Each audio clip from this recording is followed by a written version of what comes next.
بسم اللہ الرحمن الرحیم۔ السلام علیکم دوستو، دنیا بھر کی خبروں میں آج آپ سنیں گے، لیکن اس سے پہلے اگر ہو سکے تو لائک، سبسکرائب اور بیل آئیکن کا بٹن ضرور دبا لیں۔ شکریہ۔ تیل کا کوٹا بڑھانے کے معاملے پر متحدہ عرب امارات اور سعودی عرب کے درمیان اختلافات۔ طالبان سے جان بچا کر 1000 افغان اہلکار تاجکستان فرار۔ پی ڈی ایم ختم ہوگی، حکومت کو اپوزیشن سے کوئی خطرہ نہیں، شیخ رشید احمد۔ سائبر حملوں میں روس ملوث ہوا تو جواب دیا جائے گا، صدر جو بائیڈن۔ سعودی وزارت داخلہ کا فلائٹ آپریشن معطل کرنے کا فیصلہ۔ تمام غیر ملکی اہلکاروں کو افغانستان چھوڑنا ہوگا، طالبان۔ اسلام آباد، کراچی دنیا کے سستے ترین شہروں کی فہرست میں شامل۔ ایک صحابی رضی اللہ تعالی عنہ گھوڑا خریدنے کے لیے خود ہی رقم بڑھا رہے تھے۔ تو آئیے چلتے ہیں اب خبروں کی تفصیل کی جانب۔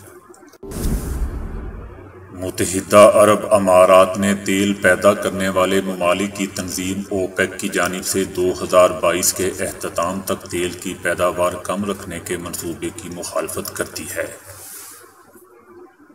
اوپیک ممالک نے جمعے کو اس برس دسمبر تک تیل کی یومیہ پیداوار 20 لاکھ بیرل تک بڑھانے کے لیے ووٹ دیا تھا، تاہم آئندہ برس کے اختتام تک تیل کی پیداوار کم رکھنے کے منصوبے کی متحدہ عرب امارات نے مخالفت کرتی ہے۔ اماراتی حکام کا موقف ہے کہ بھارت میں تیل کی طلب بڑھ گئی ہے، لہذا اس کی ضروریات پوری کرنے کے لیے اسے زیادہ کوٹا درکار ہے۔ امارات کے اس اقدام کو سعودی عرب کی جانب سے آئندہ برس کی تیل کی عالمی پیداوار کو کم رکھنے کے منصوبے کی کھل کر مخالفت قرار دیا جا رہا ہے۔ امارات اور سعودی عرب کے درمیان یہ اختلاف ایسے وقت میں سامنے آیا ہے جب بہت سے ممالک کرونا وبا کی شدت کم ہونے پر معیشت اپنی کھول رہے ہیں اور تیل کی طلب میں اضافہ دیکھا جا رہا ہے۔ متحدہ عرب امارات کا شمار دنیا بھر میں تیل پیدا کرنے والے بڑے ممالک کی فہرست میں ہوتا ہے۔ وہ تیل پیدا کرنے والے 13 بڑے ممالک کی تنظیم اوپیک کا رکن ہے، جس میں سعودی عرب بھی شامل ہے۔ اوپیک پلس میں خام تیل برآمد کرنے والے 10 ممالک شامل ہیں، جس کا روس بھی رکن ہے۔ متحدہ عرب امارات کا یہ موقف تھا کہ وہ تیل کی پیداوار میں اضافے کے منصوبے کی حمایت کرتا ہے، کیونکہ موسم گرما میں مارکیٹ میں تیل کی طلب بڑھ جائے گی۔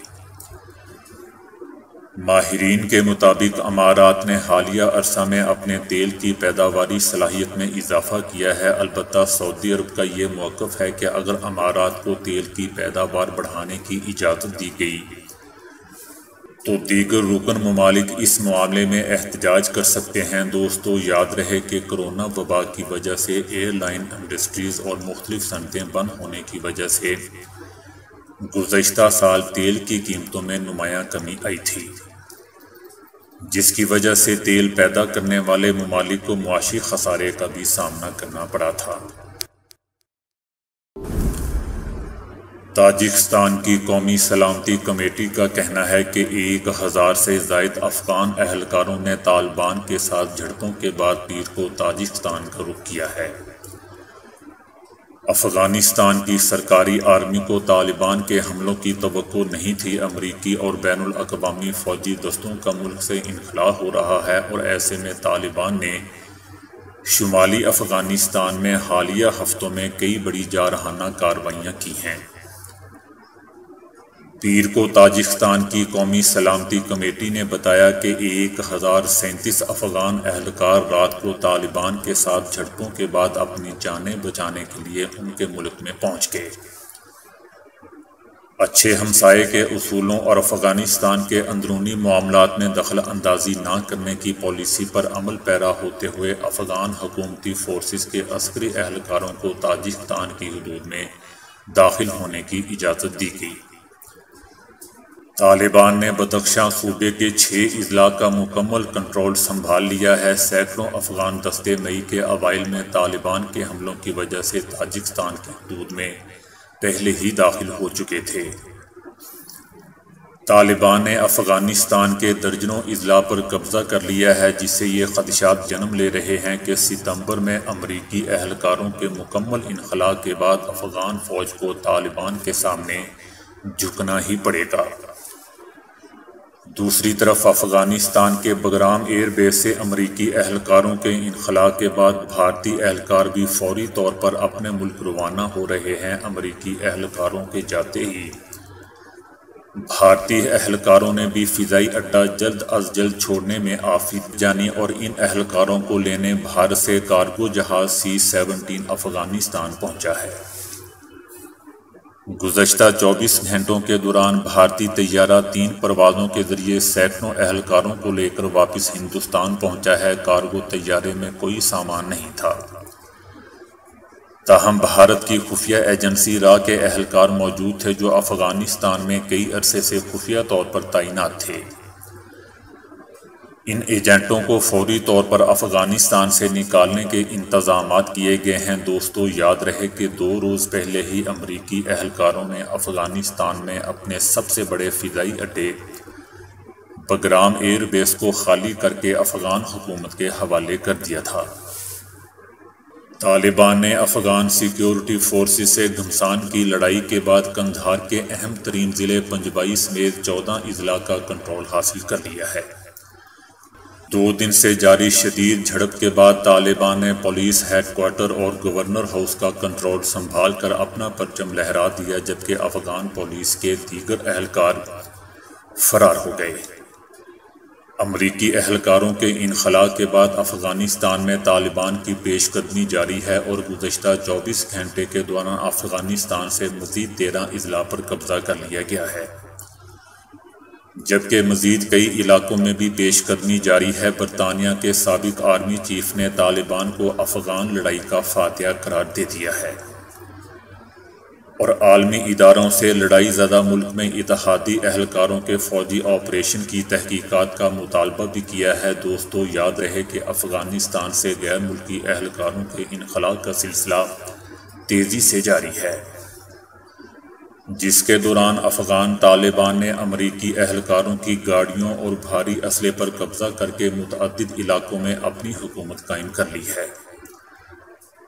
بغیر لڑے ہی بدخشاں کے متعدد اضلاع کا کنٹرول بھی سنبھال لیا گیا ہے۔ الجزیرہ کے مطابق افغانستان کے شمالی صوبہ بدخشاں میں طالبان تیزی سے پیش قدمی کرتے ہوئے آگے کی طرف بڑھ رہے ہیں۔ امریکی صدر جو بائیڈن نے افغانستان کو ہمیشہ کی جنگ قرار دیتے ہوئے وہاں سے واپسی کا یا بھاگنے کا اعلان کیا تھا، تب سے طالبان تیزی سے ملک میں غالب آتے جا رہے ہیں۔ تاہم بدخشاں میں فتوحات اس لیے غیر معمولی نوعیت کی حامل ہیں کہ یہ امریکہ کے اتحادی سرداروں کا ہمیشہ سے مضبوط گڑھ رہا ہے، جنہوں نے 2001 میں طالبان کو شکست دینے میں امریکہ کی مدد کی تھی۔ اب طالبان کا ملک کے 421 اضلاع میں سے 1/3 پر قبضہ ہو چکا ہے۔ طالبان بغیر لڑے ہی لڑائی جیت رہے ہیں، کیونکہ افغان آرمی بددلی اور مایوسی کا شکار ہے اور بغیر لڑے ہتھیار ڈال کر راہ فرار اختیار کر رہی ہے۔ گزشتہ 3 دنوں میں طالبان نے 10 اضلاع پر قبضہ کیا، جن میں سے 8 اضلاع بغیر لڑے ہی فتح کر لیے گئے۔ وفاقی وزیر داخلہ شیخ رشید احمد کا کہنا ہے کہ عالمی سازش ہمیں سینڈوچ بنانے کی کوشش کر رہی ہے، لیکن ہم ان چیلنجز میں سرخرو ہو کر نکلیں گے۔ انڈیا اپنی حرکتوں سے باز نہیں آ رہا، اس لیے ہمیں سخت اور جاندار کردار ادا کرنے کی ضرورت ہے، کیونکہ ہمارے لیے ملک کی سلامتی سے بڑھ کر کوئی چیز نہیں ہے۔ پاکستان پہلے اور سیاست بعد میں PDM ختم ہو چکی ہے، حکومت کو اپوزیشن سے کوئی خطرہ نہیں ہے، نون لیگی قائدین کا کوئی سیاسی مستقبل نہیں ہے۔ شہباز شریف جتنی مرضی کوششیں کر لیں، بالآخر انہیں ٹھوس ہونا پڑے گا۔ شیخ رشید احمد نے کہا کہ اس وقت پاکستان کو مشرقی اور مغربی سرحد پر سیکیورٹی کے بڑے چیلنج کا سامنا ہے۔ افغانستان کا مسئلہ ایک بڑا ایشو بننے جا رہا ہے، وہاں سے پاکستان کے خلاف زہر اگلا جا رہا ہے، لیکن بھارت کو پتہ نہیں کہ ہماری ایجنسیاں اور قانون نافذ کرنے والے ادارے بہت ٹرینڈ ہو چکے ہیں۔ شیخ رشید احمد نے کہا کہ اس وقت وزارت داخلہ سمیت تمام قانون نافذ کرنے والے اداروں کی تمام تر توجہ افغانستان پر مرکوز ہے۔ حکومت کو اپوزیشن سے کوئی خوف نہیں ہے۔ اب مہینہ ڈیڑھ مہینے میں حکومت اور اپوزیشن کے درمیان اچھے تعلقات ہو جائیں گے اور قومی سلامتی کی سیاست شروع ہوگی۔ وقت آنے والا ہے جب حکومت اور اپوزیشن مل کر پاکستان پہلے کی سیاست پر عمل پیرا ہوں گے۔ ایک اور سوال کے جواب میں شیخ رشید احمد نے کہا کہ موجودہ حالات میں جلسے کرنا خطرے کی علامت ہے۔ پی ٹی ایم نے پہلے بھی جلسے کر لیے، انہیں کچھ حاصل نہیں ہوا، اسی طرح آگے بھی عوام انہیں مسترد کریں گے۔ میں نے پہلے کہا تھا کہ نون سے شین نکلے گی تو میرا مذاق اڑایا گیا۔ مریم نواز اور شہباز شریف کی سیاست میں بہت فرق ہے۔ شہباز شریف اور حمزہ شہباز کے خلاف بدعنوانی کے سنگین کیسز ہیں، ان کے بچنے کی کوئی گنجائش نہیں ہے۔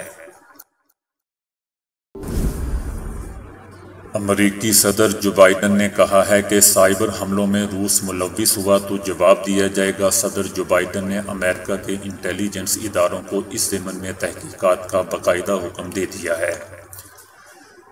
صدر جو بائیڈن کا کہنا ہے کہ بتائیں گے کہ روس اور پیوٹن ذمہ دار ہیں یا نہیں۔ امریکہ میں ہونے والے تازہ سائبر حملوں میں 1000 سے زائد امریکی کمپنیاں بری طرح متاثر ہوئی ہیں۔ صدر جو بائیڈن کا کہنا ہے کہ ابھی اس امر کی تصدیق نہیں کی گئی ہے کہ سائبر حملوں میں روس کا ہاتھ ہے۔ ابتدائی طور پر خیال ہے کہ سائبر حملوں میں روسی حکومت ملوث نہیں ہے، لیکن اگر ایسا ہوا تو روسی صدر سے کہوں گا کہ اب اس کا ہم جواب دیں گے۔ سعودی وزارت داخلہ نے ویتنام، متحدہ عرب امارات اور افغانستان کے لیے فلائٹ آپریشن معطل کرنے کا فیصلہ کر دیا ہے۔ سعودی عرب کے وزارت داخلہ نے کہا ہے کہ سعودی شہری متعلقہ اداروں سے پیشگی اجازت لیے بغیر متحدہ عرب امارات اور ویتنام سفر کے مجاز نہیں ہے۔ ان ممالک سے آنے جانے پر پابندی ہے، ان سے پروازوں کی آمد و رفت پر بھی پابندی عائد کر دی گئی ہے۔ یہ فیصلہ کورونا کے بڑھتے ہوئے کیسز کی وجہ سے کیا گیا ہے۔ طالبان نے امریکہ اور نیٹو کو خبردار کیا ہے کہ ستمبر میں انخلاء کی حتمی مدت کے بعد کوئی غیر ملکی اہلکار افغانستان میں نہیں رہنا چاہیے، وگرنہ اس کی جان محفوظ نہیں ہوگی۔ طالبان نے یہ بیان ان خبروں پر دیا ہے جن میں بتایا گیا کہ سفارتکاروں اور کابل بین الاقوامی ایئرپورٹ کی حفاظت کے لیے 1000 امریکی اہلکار افغانستان میں باقی رہ سکتے ہیں۔ جہاں تک سفارتکاروں، این جی اوز اور عام غیر ملکیوں کا تعلق ہے تو وہ محفوظ ہیں اور انہیں نشانہ نہیں بنایا جائے گا۔ سوشل میڈیا پر دوستو، افغانستان کی ایک تصویر تیزی سے وائرل ہوئی ہے جس میں دکھایا گیا ہے کہ طالبان نے امریکی آرمی کی گاڑی کو اب مقامی افراد کی آمد و رفت میں سہولت کے لیے ٹرانسپورٹ کے طور پر استعمال کرنا شروع کر دیا ہے۔ اسلام آباد اور کراچی دنیا کے سستے ترین شہروں کی فہرست میں شامل ہو گئے ہیں۔ گلوبل کنسلٹنسی مرکز نے 2009 میں شہروں سے متعلق اپنے سروے میں درجہ بندی کرنے کے لیے وہاں پر رہائش، آمد و رفت کے لیے سواری کی لاگت، کھانے اور گھریلو سامان تک 200 سے زائد اشیاء کی قیمتوں کا تقابلی جائزہ لیا ہے۔ رپورٹ کے مطابق کرغزستان کا شہر بشکیک دنیا کا سب سے سستا ترین شہر قرار پایا ہے۔ رپورٹ کے مطابق دنیا کے 10 سستے ترین شہروں میں سے 5 کا تعلق براعظم افریقہ سے ہے۔ سستے ترین شہروں کی فہرست میں پاکستان کا سب سے بڑا شہر کراچی 9ویں نمبر پر ہے، جبکہ دارالحکومت اسلام آباد 11واں نمبر ہے۔ حضرت جریر بن عبداللہ رضی اللہ تعالی عنہ نے اپنے خادم سے کہا کہ ایک گھوڑا خرید کے لاؤ۔ خادم لے کے آیا، 300 روپے میں سودا ہوا۔ جب گھوڑے کو دیکھا تو گھوڑا مہنگا تھا۔ مالک کو خود پتہ نہیں تھا اپنی چیز کی قیمت کا، تو وہ مالک سے کہنے لگے کہ تیرے گھوڑے کے 400 روپے تجھے دے دوں۔ گھوڑے والا حیرانگی سے بولا کہ 400 درہم؟ کہنے لگا کہ جی بڑی اچھی بات ہے، کر دیں۔ کہا کہ اگر 500 کر دوں، کہا یہ اس سے بھی اچھی بات ہے، کہا 600 کر دوں، کہا یہ اس سے بھی اچھی بات ہے، کہا 700 کر دوں۔ اب جو بیچنے والا تھا وہ چکر میں پڑ گیا کہ یہ کیا ہو رہا ہے، کبھی خریدنے والے نے بھی قیمت بڑھائی ہے۔ یہ جو دوستو ہمارے دکاندار بیٹھے ہوئے ہیں یہ کیا کرتے ہیں کہ قیمت بڑھاتے ہیں، اور جو لینے والا ہوتا ہے وہ کیا کرتا ہے، وہ قیمت گھٹاتا ہے، کہتا ہے کہ گھٹاؤ، دکاندار کہتا ہے کہ نہیں، وہ کہتا ہے کہ گھٹاؤ، دکاندار پھر کہتا ہے کہ نہیں۔ یہاں الٹا ہو رہا ہے، خریدنے والا رقم بڑھا رہا ہے، بیچنے والا حیران ہو کے سن رہا ہے۔ گھوڑے والا کہنے لگا میں تو 300 پہ بھی راضی تھا۔ حضرت جریر رضی اللہ تعالی عنہ کہنے لگے کہ اس کو 800 دے دو اور گھوڑا رکھ لو۔ جب گھوڑے والا چلا گیا تو اس خادم نے کہا کہ آپ نے یہ کیا کیا، میں نے تو 300 درہم میں پکا سودا کر لیا تھا، یہ 500 درہم کس خوشی میں آپ نے ان کو دے دیے؟ ارشاد فرمایا کہ یہ گھوڑا 800 کا تھا، میں 300 میں رکھ کر اللہ کو کیا جواب دیتا، جبکہ میں نے اللہ کے نبی صلی اللہ علیہ وآلہ وسلم کے ساتھ وعدہ کیا تھا کہ جب تک زندہ رہوں گا مسلمان کی خیر خواہی چاہوں گا۔ تو دوستو آج کے لیے اتنا ہی۔ ویڈیو کو لائک اور شیئر کرنے کا بہت بہت شکریہ۔